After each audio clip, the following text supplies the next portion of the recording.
안녕하세요. 저는 어느새 50대를 바라보고 있는 대한민국의 한 여성입니다. 사람들은 저마다 수만 가지의 사연들을 가지고 있는 듯해요. 이곳에서의 사연들을 들어보면 어찌나 다 구구절절한지 듣다 보면 공감이 가서 한참을 눈물을 흘릴 때도 있고 화가 나 저도 모르게 열을 막 올릴 때가 있는데요. 오늘은 저의 사연을 들려드리며 함께 공감받고 싶어 이렇게 글을 끄적이게 되었습니다. 어느덧 47세라는 나이가 되어 50세를 바라보고 있지만 여전히 인생에 있어 어려운 부분들이 많다고 느끼고 있어요. 그리고 지금 이 글을 쓰고 있는 순간에도 저는 복잡한 고민을 한 가지 하고 있습니다. 오늘 한번 제 이야기를 들어보시고 함께 공감도 해주시면서 현명한 조언도 같이 해주시면 참 감사할 것 같아요. 먼저 저의 이야기를 시작하려면 남편과의 인연을 설명드려야 할 것 같습니다.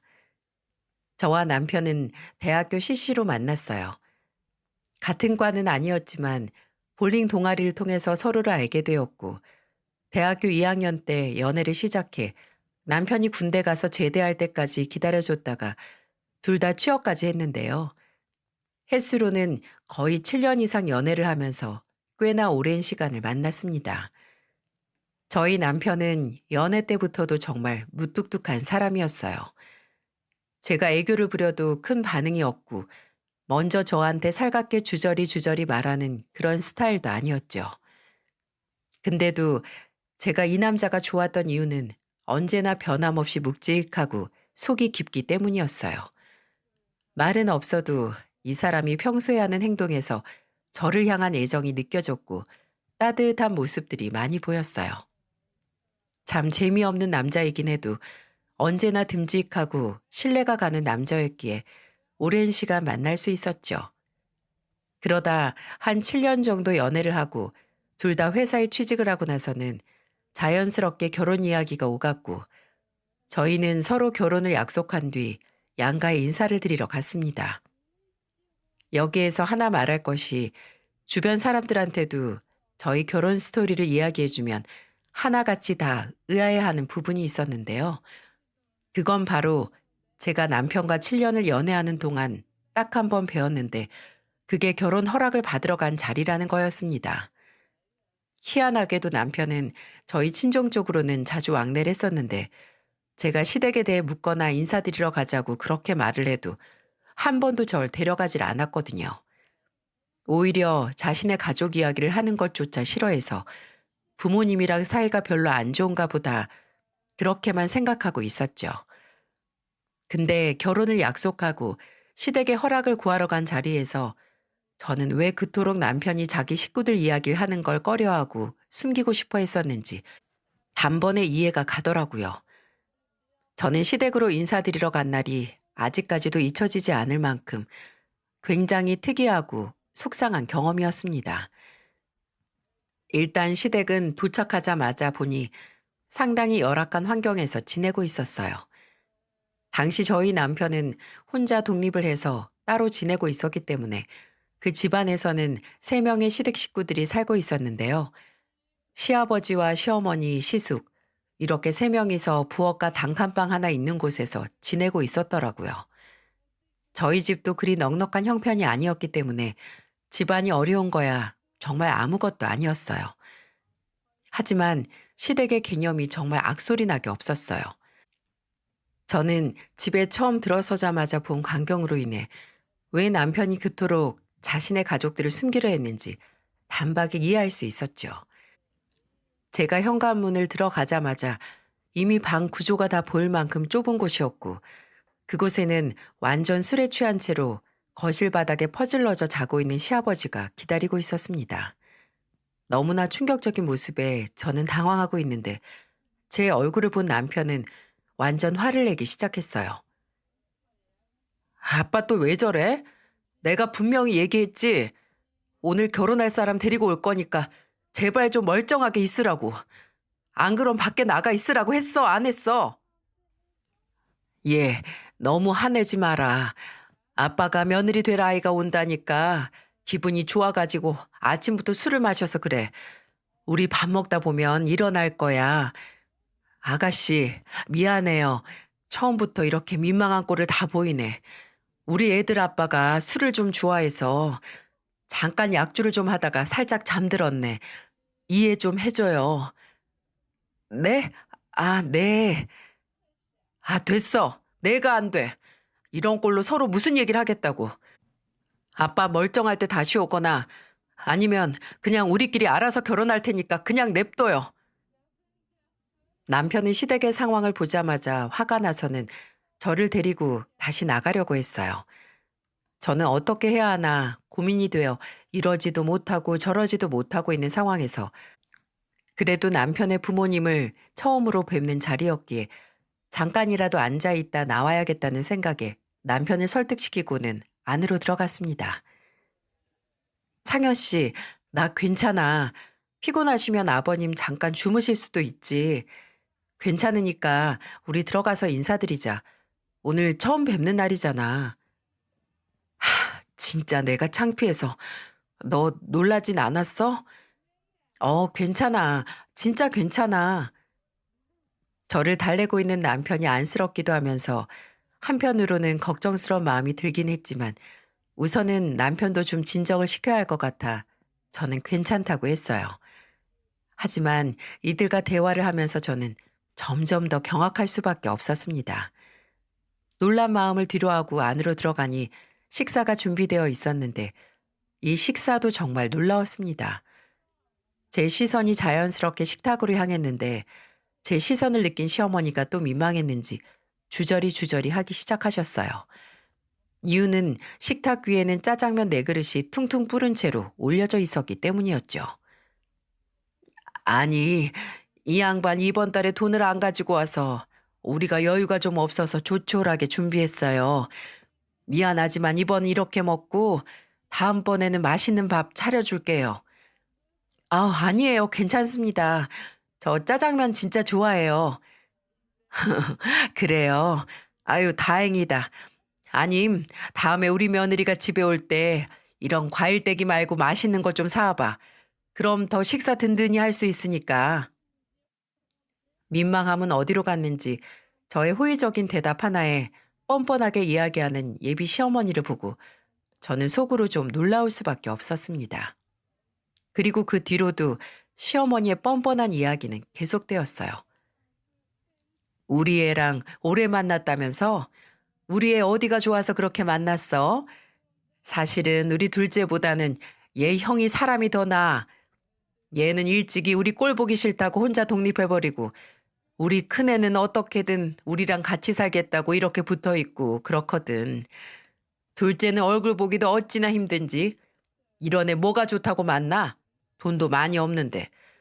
우리 집 와봐서 알겠지만 우리 형편이 녹록지가 못해. 얘 형도 한창 사업하면서 잘 나가는데 지금은 좀 힘들어서 쉬고 있거든. 그러니까 우리 며느리가 들어오면 우리 용돈도 좀 주고 시숙도 많이 챙겨주고 그래. 알았지? 이 이야기까지 들으니 저는 속으로 심히 걱정이 되었습니다. 정말 남편 하나만 보면 이 결혼은 무조건 해야 하는 게 맞는데 이 가족들을 보니까 내가 결혼 생활을 잘 감당할 수 있을까 고민이 되었어요. 그래서 정말 깊은 고민 끝에 저는 남편 하나만 보고는 살기 어렵다는 판단이 들어 이별을 고하고 말았습니다. 자기야, 우리 헤어지자. 내가 정말 자기만 보면 결혼하는 게 맞는데 자기 가족을 보니까 정말 힘들 것 같아. 어머님은 우리 결혼하기도 전에 저렇게 압박을 주시는데 나 버틸 자신이 없어. 뭐? 안 돼. 안 돼, 연정아. 나 너 없이는 안 되는 거 알잖아. 우리가 만난 시간이 얼만데. 결혼하면 가족들이 우리 절대 못 건드리게 할게.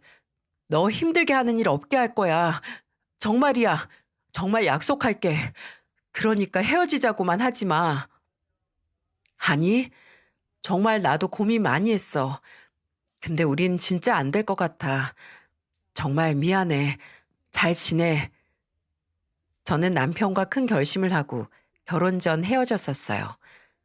근데 정말 끈질기게 찾아오더라고요. 제가 없으면 안 된다면서 그렇게 저한테 매달리기 시작했어요. 심지어는 결혼을 하지 않아도 괜찮으니 만나만 달라고 하기까지 해서 저는 마음이 약해져 연애만 다시 시작했었습니다. 남편은 연애 당시 정말 저한테 최선을 다했어요. 다시 한번 더 만나면서 이 사람이 나한테 얼마나 좋은 사람인지를 느낄 수 있었죠. 그래서 결혼에 대해서도 고민을 많이 하고 있었는데 그때 이 남자와의 결혼을 결심하게 된 계기가 있었습니다. 한 번은 저희 집안도 형편이 좋지 않아서 부모님 모두 힘들게 일을 하고 있으셨는데 저희 엄마는 요양보호사로 일을 하고 계셨고 저희 아빠는 건설 현장에서 일을 하고 계셨어요. 근데 어느 날 아빠가 현장에서 사고가 나 병원에 있다는 소식을 듣게 되었습니다. 한창 바쁜 때여서 연락이 오고 나서 한참 뒤에 알았던 사실이라 저는 불이 났게 아빠가 있는 병원으로 달려갔어요. 거기에는 이미 엄마와 여동생이 와서 아빠를 보고 있었고 다행히 아빠는 다리랑 팔만 다치고 나머지는 괜찮아 보이셨죠.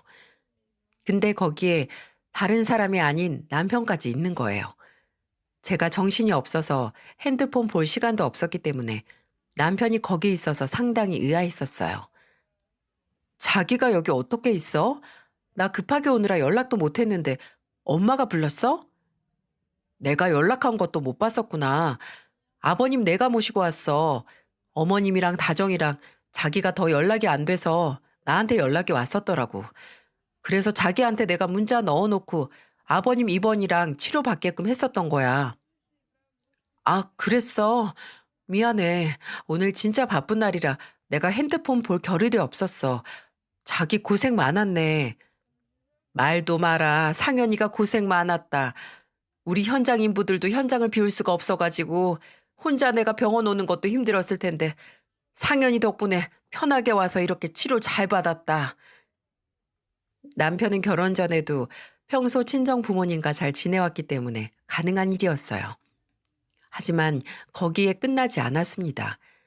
진짜로 제가 감동받은 일은 따로 있었어요. 아빠는 현장에서 다치긴 했지만 현장 소장의 악덕이라 산재를 받기가 어려운 상황이었어요. 아빠는 팔과 다리를 다쳐 몸을 쓸 수 없었고 입원까지 하고 있어야 했기에 생활비 문제나 병원비가 만만치 않았거든요. 동생은 대학생이라 일을 못하고 있는 상황이고 저랑 엄마랑 해결을 해야 해서 고민하면서 이야기를 하고 있었는데 며칠 뒤 병원 쪽에서 놀라운 일을 듣게 되었어요.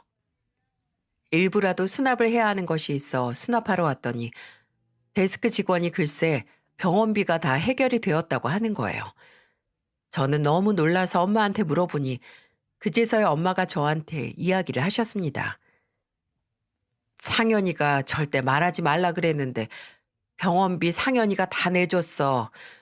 얼마 전에 우리 둘이 병원에서 하는 말을 들었나 보더라고. 그리고 니네 아빠 산재 받을 수 있게 지금 백방으로 알아보고 있는 것 같더라. 진짜 상현이가 우리 복덩이야, 복덩이.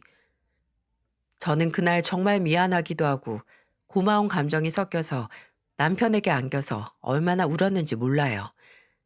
그때도 남편은 저를 다독여 주었고 정말로 아빠의 산재 문제를 해결해줘서 저희 아빠는 보상을 전부 다 받을 수 있었고 그걸로 남편에게 돈도 다 갚을 수 있었네요. 그것뿐만이 아니었습니다. 결정적으로 제가 이 사람을 믿고 결혼을 결심하게 된 계기가 있었어요. 저는 당시 보험회사를 다니고 있었고 보험회사 안에서 젊은 나이임에도 입지를 조금씩 굳혀가고 있는 중이었죠. 그때 저를 시기 질투하던 동료가 한 명 있었는데 그 동료가 저를 왕따시키고 고객을 뺏어가려고 모함을 하고 있어 정말 고생을 많이 하던 시기가 있었거든요. 정말로 어이가 없는 게 저와 오래된 결혼한 남자 고객이 있었는데 이 사람과 제가 같이 있는 사진을 이상하게 찍어서는 불륜을 저지르고 있다고 모함을 하고 있었어요. 이것 때문에 회사 안에서는 사실관계를 확인한다며 매일같이 저를 불러대서 정말 힘든 시기를 보내게끔 하고 있었죠. 근데 남자친구한테는 내가 불륜 오해를 받아서 회사에서 힘들게 지내는 상황이다 라고 말을 하기가 참 어렵더라고요. 그래서 혼자서 끙끙 앓고 있었는데 어느 날 갑자기 그나마 저랑 잘 지내고 있는 직장 동료 한 명이 저한테 와서는 놀라운 이야기를 전해주었어요. 저는 그 이야기를 듣자마자 그 자리에서 펑펑 울고 말았습니다. 왜냐하면 나를 이렇게까지 믿어주고 사랑해주는 사람이 있다는 사실이 너무나 감격적이었거든요. 연정 씨, 연정 씨 남자친구 몰랐는데 되게 멋있더라. 내가 이건 자기한테만 몰래 말해주는 건데 저번에 한창 위쪽에 불려가고 하면서 연정 씨 야근할 때 남자친구가 와서 기다린 날 있었잖아. 그때 미선 씨가 같이 커피 먹자고 해서 내려갔다가 마주쳤는데 이 사람이 또 입방정 떠느라고 자기 남자친구한테 요즘 불륜 저질러서 회사에서 난리 난 거 알고 있냐고 물어보는 거야. 내가 옆에서 쿡쿡 찔러대면서 말렸는데도 본인이 찍은 사진까지 보여주는 거 있지? 그래서 내가 확실한 거 아니라고 해명해 주려고 하는데 연정 씨 남자친구가 글쎄 뭐라고 했는지 알아? 미선 씨한테 되게 무례하다고 얘기하면서 왜 당사자도 없는 곳에서 얘기를 하냐고 뭐라고 하더라고. 그러면서 내가 완전 반할 만한 얘기를 하는데 자기 진짜 끝내주게 멋있는 남자 만났다 싶더라니까.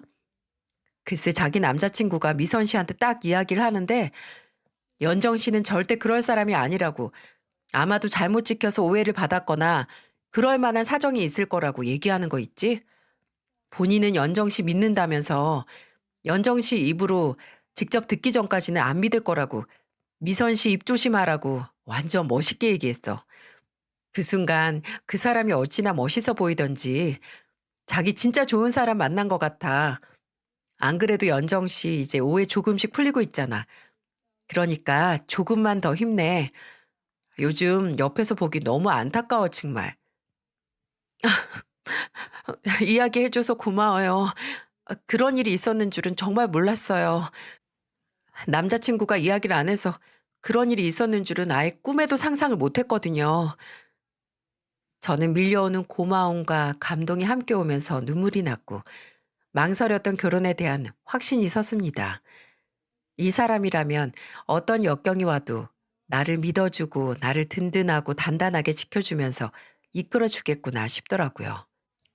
그래서 그날 바로 제가 남편에게 프로포즈를 했고 저희는 속사포로 결혼을 하게 되었어요.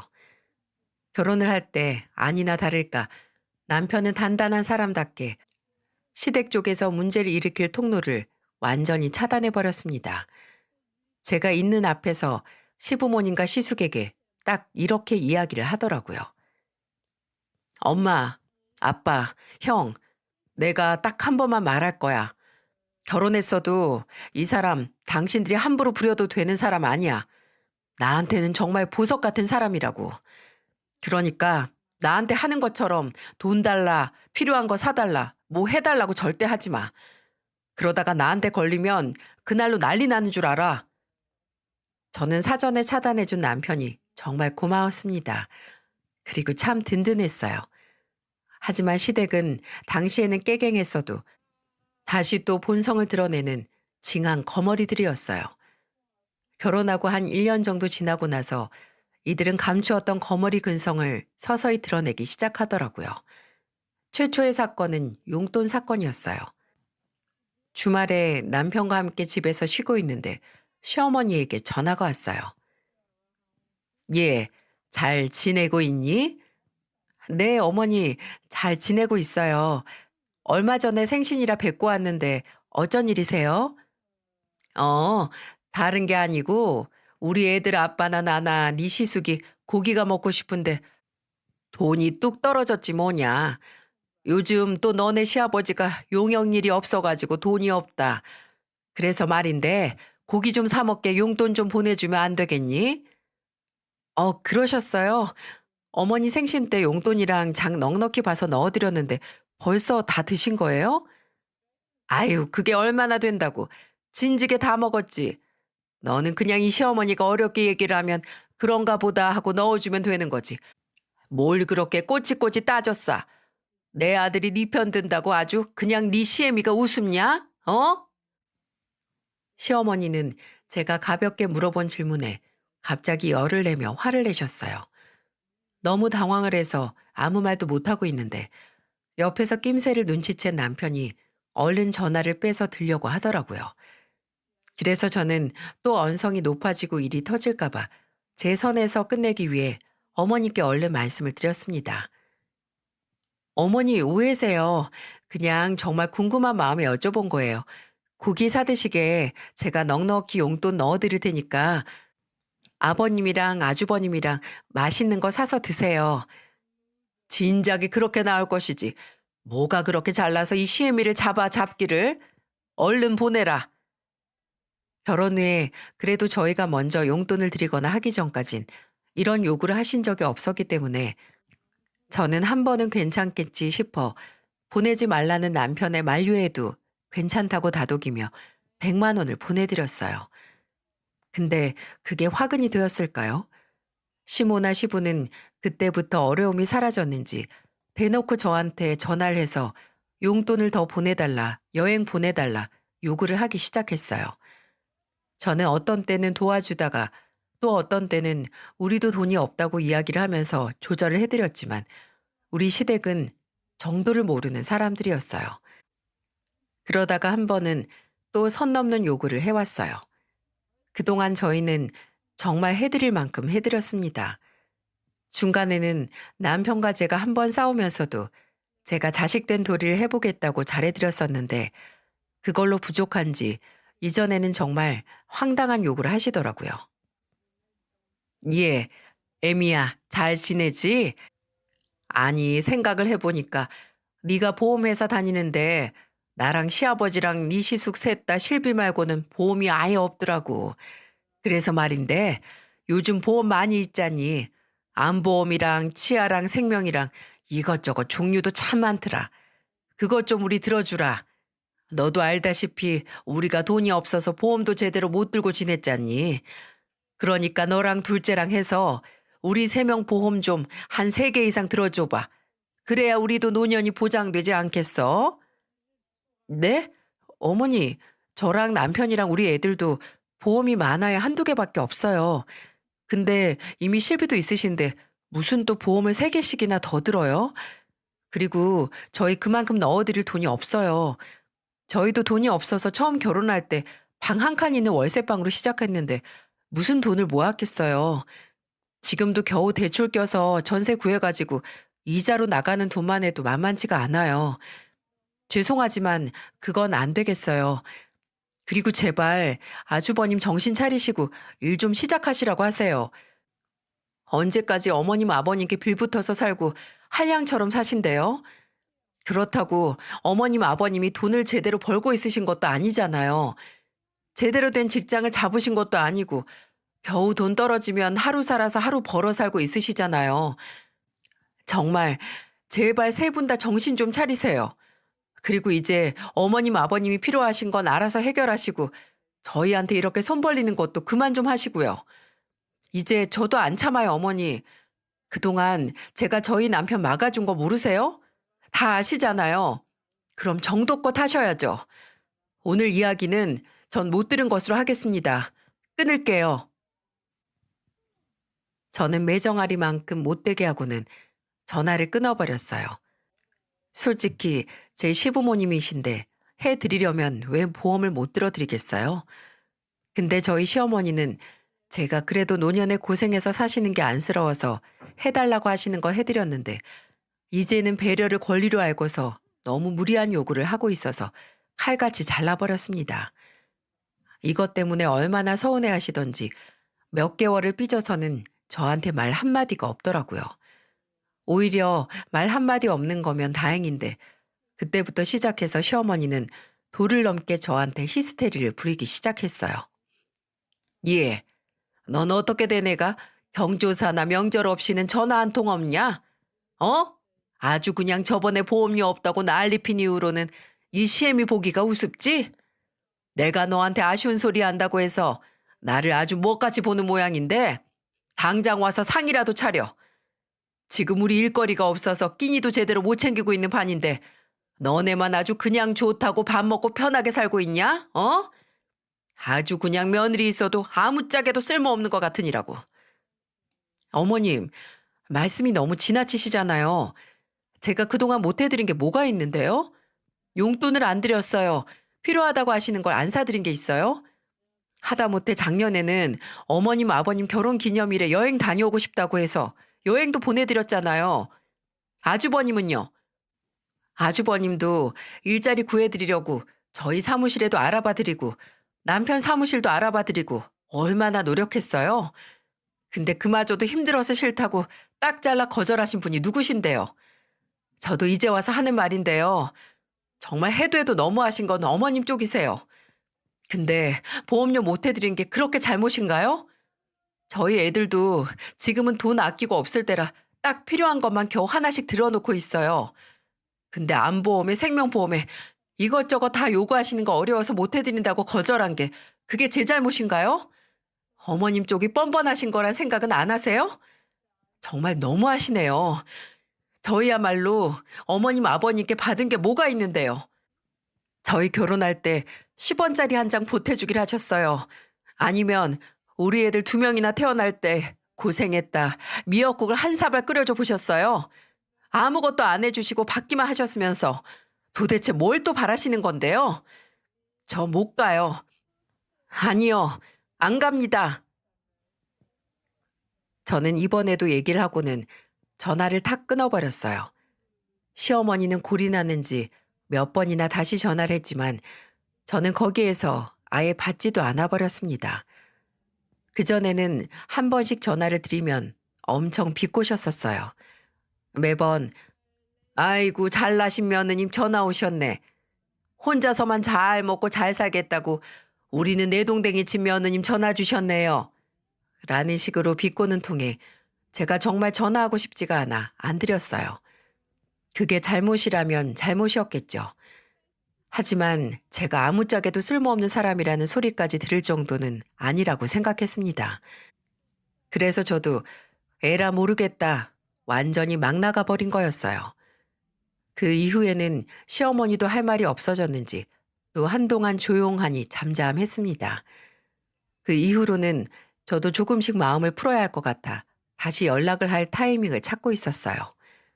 그게 또 몇 개월이 지난 이후였습니다. 그러다 그 다음에 명절이 되어서 시댁을 찾아갔을 때였죠. 그 전까지도 한 번씩 남편이 전화를 하거나 남편만 집에 찾아가거나 했었는데 이번에는 저도 풀어드리기 위해 명절에 찾아뵙는데 희한한 행동을 하시더라고요. 완전히 쌀쌀맞게 굴었으면서 저한테 그렇게 살갑게 대하시는 거예요. 정말 의아했지만 그때 당시는 시어머니도 저처럼 마음을 풀기로 하셨나 보다 싶어서 그런가 보다 하고 넘겼습니다. 하지만 그때 시어머니가 왜 그렇게 콧노래를 부르면서 신나서 저한테 잘해주신 거였는지 딱 풀어졌어요. 그건 저한테 있어서 정말 참을 수 없는 큰 분노를 일으키는 사건이었어요. 그로부터 몇 개월이 지난 후였습니다. 갑자기 저희 엄마한테 전화가 와서는 엄마가 화를 내면서 이야기를 하시더라고요. 야, 사돈 정말 미친 거 아니냐? 어? 아니, 어떻게 해도 해도 그렇지. 어떻게 사람의 탈을 쓰고는 그런 짓을 할 수가 있어? 내가 진짜 화가 나서 참을 수가 없다. 당장이라도 찾아가서 그 머리채를 잡아 뜯어버리고 싶다. 어? 왜 그래, 엄마? 무슨 말이에요? 알아듣게 좀 말해봐. 어머니가 무슨 짓을 한 건데? 나 참 기가 막혀서 진짜. 지금 네 동생 우리 집에 와서 엉엉 울고 난리가 났어. 왜 그런지 아냐? 사돈이 너한테는 말하지 말라고 신신당부를 하면서 그랬단다. 네 시부가 지금 암에 걸려서 치료를 해야 하는데 너네한테 더 말을 할 수가 없다고 그랬대. 그러면서 보험도 안 들어서 치료비가 1,000만 원이 나왔는데 그 1,000만 원이 없다면서 네 동생한테 그걸 달라고 했대. 너 알면 자기들 쫓겨난다고. 니네한테 먼저 그걸 이야기를 했는데 더 이상은 해줄 것이 없다고 그러면서 화를 냈었다고. 더 말하면 아주 자기들 사단 난다고 해가지고 절대 누설하면 안 된다면서 네 동생 입막음을 그렇게 시키고서는 돈을 가지고 갔대. 근데 네 동생 남편이 하도 수상해가지고 뒤에서 알아보니까 그 돈 가지고 네 시숙이 어디 투자한다고 했다가 다 말아먹었댄다. 그거 알고서 지금 애가 와서 울고 불고 난리가 난 거야. 저는 이 얘기를 듣자마자 시댁에 정말 화가 나서 이번에는 남편에게 다 말해버렸어요. 남편도 화가 나서는 제 얘기를 듣고는 바로 시댁으로 달려가서 시댁에 깽판을 치고 난리가 났어요. 이 인간들아, 당신들은 진짜 사람도 아니야. 어떻게 이젠 건들 게 없어서 사돈댁을 건들어? 아들 처가를 건드리냐고. 진짜 갱생도 안 된 이 망나니 같은 집안. 다신 우리한테 연락하지 마. 그리고 형은 당장 그 돈 갖고 그 돈 물어내라고. 장기를 팔든 어디 가서 막노동을 뛰든 해서 당장 그 1,000만 원 만들어서 가지고 와. 안 그럼 이 집안 내가 어떻게 하나 두고 보라고. 이놈의 자식아. 야, 너 이 집안 사람이야. 너 그쪽 집안 사람이 아니라고. 네가 누구 아들인지 당장 생각해봐. 어떻게 부모 형제를 버려? 어떻게 그렇게 매정하게 하냐고. 말이 되냐 지금? 어? 오죽했으면 그랬을까 오죽했으면. 어떻게든 제기하고 싶어서 그런 거잖아. 시어머니는 시숙을 대신해서 또 화를 내면서 달려들었습니다. 하지만 거기에 저희 남편은 더 화가 나서 쏟아부었어요. 뭐? 형? 부모 형제? 거머리같이 피만 쪽쪽 빨아먹는 인간들이 어떻게 내 부모 형제인데? 우리가 그동안 당신들한테 어떻게 했는데 그런 말도 안 되는 소리 하고 있어? 다 필요 없어. 나한테 이제 부모랑 형제는 없어. 그냥 나 고아로 알고 살 거야. 완전히 시댁에 쑥대밭을 만들어버리고는 나온 남편은 이번에는 몇 년 동안이나 시댁과는 이야기를 하지 않았어요. 저도 그 집안이라면 진절머리가 나서 더는 연락하지 않았습니다. 그 돈은 남편이 어떻게든 해서 받아냈어요. 처음에는 없다고 난리를 치던 시부모님과 시댁은 남편이 경찰서에 사기죄로 신고를 한다고 하니까 그제서야 꼬리를 내리면서 한 달에 100만 원씩 몇 개월에 몇백씩 해서 돈을 갚아냈어요. 그리고 저랑 남편은 저희 시댁을 대신해서 여동생에게 가서 미안하다고 사과를 했습니다. 제 동생은 제가 시댁 때문에 고생하는 걸 익히 잘 알고 있었기 때문에 제가 오죽하면 시아버지가 암에 걸렸는데도 그걸 매몰차게 거절했을까 싶어서 본인이 몰래 도와준 거라고 하더군요. 그 이야기를 들으니 제 착한 동생의 마음을 이용한 시댁이 너무나도 미워 더 연락을 끊고 지냈습니다.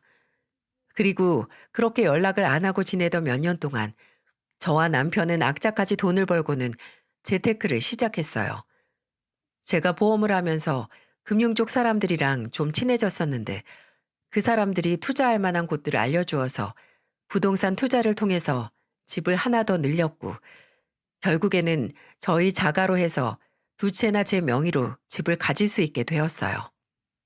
그때부터는 저희 집에도 여유가 생겨서 친정도 더 돌아보고 애들도 더 넉넉하게 키울 수 있는 여유가 생겼습니다. 정말 꿈만 같았어요. 처음 대출 낀 전셋집을 저희 자가로 돌리고 그 이후에 투자에 성공해 집을 한 채 더 얻게 될 때는 정말 눈물이 나더라고요. 그 당시에 얼마나 남편이랑 서로 부둥켜 안고는 울었는지 모릅니다. 그리고 그날부터는 저희도 여유가 좀 생기니까 편하게 살자 싶어서 그때부터는 제가 다시 한번 시댁에 대해 한 번 더 생각해 보기로 했어요. 왜냐하면 몇 년 동안 연을 아예 끊고 지냈기 때문에 이제는 한 번씩 연락을 해도 되겠다 싶었거든요. 남편도 한 번씩 마음에 걸렸는지 이야기를 꺼내고 있었기 때문에 그때부터는 제가 조금씩 또 타이밍을 보고 있었어요. 남편에게도 상의를 해보니까 어머님 아버님도 이제 정말 노년이신데 이제 다시 연락을 드려서 건강이라도 잘 챙기고 있으신지 알아봐야겠다고 이야기를 해서 명절에 다시 한번 연락을 취했습니다. 오랜만에 만난 우리 둘이 반가웠는지 시어머니와 시아버지는 저희를 반갑게 맞이해 주셨어요. 그동안 반성도 많이 하신 건지 저희가 갔을 때 진수성찬을 차려놓고 기다리고 있던 거 있죠? 정말 처음 있는 일이었어요. 그래서 그날은 잘 이야기를 하고 다시 사과와 화해를 하고 돌아왔어요. 아가, 정말 미안하다. 시부모님이라고 하는 우리가 부족해서 너희한테 못할 짓 많이 했어. 정말 미안하다. 우리 마음이 안 차겠지만 용서하고 이제는 정말 잘 지내보자. 저희도 두 분한테 못되게 군 거 잘한 건 아니었어요. 죄송했습니다, 어머님, 아버님. 이제는 다 풀고 저희 진짜 잘 지내봐요. 그렇게 훈훈하게 마무리를 하고는 그 뒤로는 정말 잘 지냈습니다. 시어머니와 시아버님 두 분 다 저희한테도 잘 하려고 하고 살갑게 잘해주셔서 이제는 정말 세 분 다 정신을 다 차린다고 생각을 해서 하나둘 저희도 잘 해드리고 있었어요. 그러다 남편과 또 한 번 상의를 해서 저희가 산 집을 구경시켜 드리기로 했어요. 저희가 집이 원래는 32평짜리 겨우 구해서 살았었는데 나중에 45평 집으로 이사 간 이후로 처음으로 모셔서 식사를 대접하고 그 다음에는 하나 더 장만한 집으로 모시고 가서 구경을 시켜드렸습니다. 그때 시아버님과 시어머님 두 분 다 얼굴이 완전 환해가지고 보는데 그때까지도 그게 무슨 웃음인지 몰랐어요. 근데 그 음흉한 웃음의 뜻이 무엇인지 며칠 못 가 알게 되었습니다. 하루는 시어머니가 또 잡채랑 고기랑 한 차림을 가지고서 저희 집으로 놀러 오셨더라고요. 그래서 물었어요. 어머, 어머님, 이게 다 뭐예요? 그리고 이렇게 무거운 거 가지고 오시는 거면 저한테 먼저 연락을 하시지 그러셨어요. 아유, 아니야. 너네 바쁜데 내가 이렇게 와야지. 이때까지만 해도 저희는 괜찮았습니다. 사이가 좋았어요. 하지만 그 이후로 저는 정말 상을 엎어버리고 싶을 만큼 화가 나서 참을 수가 없더라고요. 아니, 얼마 전에 너네가 보여준 집 말이다. 아유, 정말 좋더라고. 너도 알다시피 우리가 셋이서 월세방 살면서 얼마나 힘드니. 우리 큰애는 아마 평생을 벌어도 그런 집 못 구할 거다. 너희가 얼마나 자랑스러운지. 그래서 말인데 그 너네 집 우리 큰애 주면 안 되겠니? 아니 너네는 이 집도 있고 또 투자해서 좋은 집 얻으면 되잖아. 어머니, 이젠 진짜 지겹네요. 아니 어떻게 또 그런 소리를 하세요? 또 그런 말씀을 하시냐고요. 정말 해도 해도 너무하시네요. 몇 년을 그렇게 저희랑 연을 끊고도 아직도 정신을 못 차리시고 그렇게 말씀하시는 거예요? 제가 이제는 지쳐요, 어머니. 이 집들 저랑 애들 아빠랑 얼마나 힘들게 모아서 일구어낸 결과물인데요. 그걸 아신다면 절대 그런 말씀 못 하세요. 그거 아주버님 주고 나면 그거 한순간에 다 사라지는 거 뻔한데 어머니는 그걸 모르셔서 지금 저한테 그 소리 하시는 거예요? 그 집 넘어가자마자 아마 다 털릴 건데요. 어머니, 저 정말 제가 지금까지 우리 남편 하나 보고 살았거든요. 근데 이제 더는 안 되겠어요. 저 어머니 자꾸 이러시면 제 남편이랑도 더 못 살아요. 저 이혼할게요, 그냥. 그래야 우리 악연이 끝날 것 같네요. 뭐야? 이혼? 그래, 너 잘났다. 너 말 잘했어. 당장 내 아들이랑 이혼해. 지 부모 공경할 줄도 모른 쓰레기랑 나도 더 이상 살게 하고 싶지 않다. 당장 이혼하라고. 네, 이혼할게요. 지금 당장 얘 아빠한테 전화할게요. 지금 집에 들어오는 길이라고 했으니까 제가 전화하면 더 빨리 오겠죠. 저는 그 자리에서 남편에게 전화를 했고 역시나 남편은 깜짝 놀라 집으로 불이 나게 달려왔어요. 그리고는 오자마자 시어머니가 싸온 도시락들을 다 바닥으로 내팽개치더니 이렇게 이야기를 했습니다. 나 이혼 절대 못해. 차라리 내 가족이랑 헤어지면 헤어졌지 더는 못합니다. 그냥 저 호적에서 파세요. 그냥 파버려요. 진짜 쪽팔리고 싫으니까 아들 하나 죽었다고 생각하고 사세요. 당장 이 집에서 나가라고요. 뭐야? 네가 아들 놈이야? 그러고도 자식이라고 말할 수 있냐고. 나 이제 그쪽 자식 아니라니까? 어디서 자꾸 나보고 자식이래? 이제 당신들은 아들 한 명밖에 없는 거야. 그렇게 알고 제발 다신 우리 찾지 말고 살아. 제발 우리 집에서도 당장 나가라고. 꼴도 보기 싫으니까. 저와 남편은 화가 나서 시어머니를 내쫓았고 시어머니도 이제는 더는 저희랑 상종을 하고 싶지 않았는지 완전히 화가 나서 돌아가셨어요. 저희는 붙잡을 생각도 안 했습니다. 그 뒤로는 저희는 아무런 연락도 하지 않고 아예 연을 끊고 지내고 있었습니다. 근데 거기에서 끝인 줄 아세요? 아니요. 이 집은 진짜 대단한 집안이었습니다. 한창 열을 내고 나서 그날 이후로는 일절 연락도 안 하고 지내고 있었는데 어느 날 시어머니에게 울면서 전화가 왔어요. 저는 받지 않았습니다. 근데 문자가 오더라고요. 그걸 보니까 정말 더 가관이더라고요. 큰일 났다, 아가. 제발 전화 좀 받아줘. 상현이도 전화를 안 받아. 첫째가 사기죄로 지금 경찰서에 끌려갔어. 합의 안 해주면 우리 애 징역 산단다. 제발 우리 애 좀 도와주라. 한 번만 부탁할게. 제발 연락 좀 주라. 저는 이걸 남편이 집에 올 때까지 기다렸다가 바로 보여줬어요. 근데 남편은 무시하라고 하더군요. 그리고는 본인 핸드폰으로 전화를 해서는 시어머니에게 이렇게 퍼부었어요. 그 자식 내가 그럴 줄 알았어. 언젠가는 사고 크게 칠 줄 알았다고. 우리는 그 합의금 절대로 해줄 수 없으니까 징역을 살던지 사회봉사를 하던지 알아서 하라고 해요. 그리고 다신 우리한테 연락하지 말고요. 남편이 이렇게 매몰차게 이야기를 해버리고는 전화를 끊었어요. 그 이후에 계속해서 시어머니에게 전화와 문자가 왔지만 저희는 받지 않았습니다. 근데 결과를 보니까 결국 시숙은 징역을 사는 것 같더라고요. 얘야, 미안하다. 내가 싹싹 빌게. 그래도 너네 형 감옥살이는 면하게 해줘야지. 제발 연락 좀 받아주라. 야, 이 자식아. 니네 형 잘못되면 네가 책임질 거야? 네가 두 다리 쭉 뻗고 살 수 있을 것 같냐고. 이 천하의 나쁜 놈아. 그래, 당장 호적에서 너 파버린다. 너는 자식놈도 아니야. 여러 번 연락이 왔지만 저희는 받아주지 않았습니다. 근데 놀랍게도 시숙은 이번 사기죄가 초범이 아니었어요. 전에 사업을 한다고 몇 번이나 말아먹으면서 사기죄로 고소를 당한 적이 있었고 그걸 전 부인들이 해결해주면서 이혼하고는 겨우 이렇게 살아가고 있는 거라고 하더라고요. 이건 남편이 정말 창피해서 말을 못하고 있었는데 이제야 이야기를 해주었어요.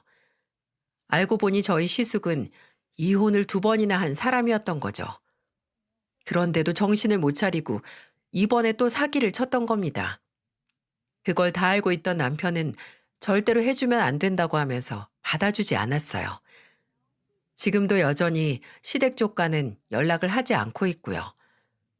참 사람 인연이라는 게 뭔지 핏줄이 아무리 무섭다고 해도 정말 사람을 질리게 하니까 그 질긴 연도 끊어버리게 만드네요. 지금은 저희 둘 다 50을 바라보고 있는데 더더욱 우리 자식들을 잘 키워야겠다는 생각을 하고 있습니다. 시부모님 같은 부모가 되지 말자고 다짐하면서 하루하루 우리 아이들에게 좋은 것만 보여주고 좋은 것만 해주려고 하면서 지내고 있어요. 저희 부부는 이 일을 계기로 더 단단해졌습니다. 우리 모두는 인생에서 만회할 기회라 할 수 있는 큰 변화를 경험한다. 라는 명언이 있어요. 저희 시댁은 이 만회할 수 있는 기회를 전부 다 놓친 사람들이라고 볼 수 있겠죠. 우리 부부를 정말 힘들게 해놓고도 몇 번이나 정신을 못 차린 시댁을 더는 찾아가기 힘들 것 같네요. 근데 또 한편으로는 부모를 저버리는 것이 정말 잘하는 일인 건가 싶기도 하네요. 여러모로 고민이 많은데 아직까지도 남편도 저도 화가 안 풀린 상황이라 찾아갈 생각을 전혀 하지 않고 있어요.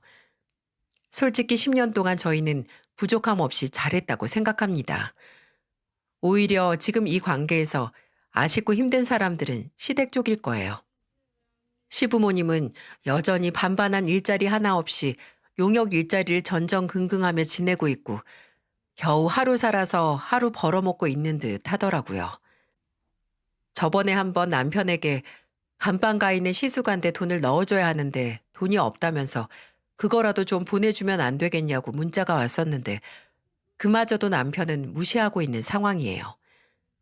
참 사람이 바뀌는 건 어려운 일인 것 같네요. 그렇게도 당해놓고 아직도 이러는 걸 보면요. 여러분은 이런 상황에서 어떻게 하실 것 같으세요? 남편은 무조건 무시하고 돈도 보내주지 말고 아예 연을 끊자는데 저는 겉으로는 알겠다고 하면서도 속으론 남편이 나중에 시부모님 돌아가시고 나서 살아생전 효도 못했다고 후회하면 어쩌나 걱정이 되어 좀 망설이고 있습니다. 인생은 참 살아도 살아도 어려운 부분이 많은 것 같아요. 여러분은 부디 좋은 인연들을 만나서 행복한 인생을 살아가시면 좋을 것 같아요. 앞으로 저희 부부도 더 현명한 결정을 내릴 수 있도록 같이 고민해 주시고 응원해 주시면 감사하겠습니다. 말주변 없는 저라 주저리 주저리 이야기를 늘어놓았는데 긴 사연 들어주셔서 정말 감사합니다.